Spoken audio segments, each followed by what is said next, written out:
ನಿನ್ನ ಆಶೀರ್ವಾದ ತೆಗೆದಾಕಕ್ಕೂ ದೇವರಿಗೆ ಗೊತ್ತು. ಹಾಲೆಲೂಯಾ. ದೇವರು ನಿನಗೆ ಏನೇ ಕೊಟ್ಟು, ಏನೇ ಆಶೀರ್ವಾದ ಕೊಟ್ಟು, ಹೆಮ್ಮೆ ಇಲ್ಲದೆ, ಅಹಂಭಾವಗಳಿಲ್ಲದೆ, ಗರ್ವಗಳಿಲ್ಲದೆ ತಗ್ಗಿಸಿಕೊಂಡಿರು. ದೇವರ ಪ್ರಾಣವುಳ್ಳ ಹಸ್ತದ ಕೆಳಗೆ ಏನ್ ಮಾಡು, ತಗ್ಗಿಸಿಕೊಂಡಿರು. ಹಾಲೆಲೂಯಾ. ಆತನ ಕೃಪೆಯನ್ನು ಬೇಡಿಕೊಂಡು ಆ ಕೃಪೆಯ ಒಳಗೆ ಇರು. Hallelujah, hallelujah. ಹೆಮ್ಮೆ, ಅಹಂಭಾವ, ಗರ್ವಗಳು ದೇವರು ದ್ವೇಷಿಸುವಂತ ಕಾರ್ಯಗಳು. ಹಾಲೆಲೂಯಾ. ನನಗೊಂದು ಇಷ್ಟವಾಗಿರೋ ಒಂದು ವಾಕ್ಯ ಇದೆ. 1 ಸಾಮುವೇಲ 2ನೇ ಅಧಿಕಾರದಲ್ಲಿ ಹಣ್ಣ ಈ ರೀತಿಯಾಗಿ ಪ್ರಾರ್ಥಿಸುತ್ತಾಳೆ. ಹಾಲೆಲೂಯಾ. ಕೊಲ್ಲುವವನು ಬದುಕಿಸುವವನು ನೀನೇ, ಐಶ್ವರ್ಯವನ್ನು ದರಿದ್ರವನ್ನು ಕೊಡುವವನು ನೀನೇ. ಹಾಲೆಲೂಯಾ. ಒಬ್ಬನ ಮೇಲೆ ಕೆಟ್ಟದು ಅವನ ಕೆಳಗೆ ತಪ್ಪದು ನಿನ್ನಿಂದ ಮಾತ್ರ ಸಾಧ್ಯ. ಹಾಲೆಲೂಯಾ.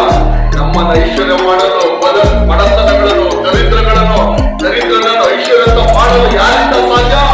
ದೇವರ ಕರಗಳಿಂದ ಸಾಧ್ಯ. ಅದಕ್ಕೋಸ್ಕರ ಆತನ ಪ್ರಾಣವುಳ್ಳ ಹಸ್ತದ ಕಡೆಗೆ, ಆತನ ಕರಗಳಲ್ಲಿ ನಾವೇನ್ ಮಾಡ್ಬೇಕು? ತಗ್ಗಿಸಿಕೊಂಡಿರ್ಬೇಕು. ಯಾವ ರೀತಿ ಇರ್ಬೇಕು? ಎಲ್ಲರೂ ಹೇಳ್ರಿ, ತಗ್ಗಿಸಿಕೊಂಡಿರ್ಬೇಕು. ಆಲೆಲ್ಲ ಏನೇ ದೇವರು ಕೊಟ್ಟರು ದೇವರಿಗೆ ಸ್ತೋತ್ರ. ಆಲೆಲ್ಲ ಅದನ್ನ ಇಟ್ಕೊಂಡು ಬೇರೆಯವ್ರು ಇಲ್ಲದೇವರಿಗೆ ಏನ್ ಮಾಡ್ಬಾರ್ದು? ಇಲ್ಲದೇವರನ್ನು ಆಡ್ಕೋಬಾರ್ದು. ಇಲ್ಲದೇವರ ಮುಂದೆ ಏನ್ ಮಾಡ್ಬಾರ್ದು? ನಾವು ನಮ್ಮ ಹೆಮ್ಮೆಯನ್ನು, ಎಚ್ಚರವನ್ನು ತೋರಿಸ್ಕೊಡ್ಬಾರ್ದು. ಏನೇ ಕೊಟ್ಟರು ದೇವರಿಗೆ ಸ್ತೋತ್ರ ಮಾಡಿ. ಹಾಲೆಲೂಯಾ.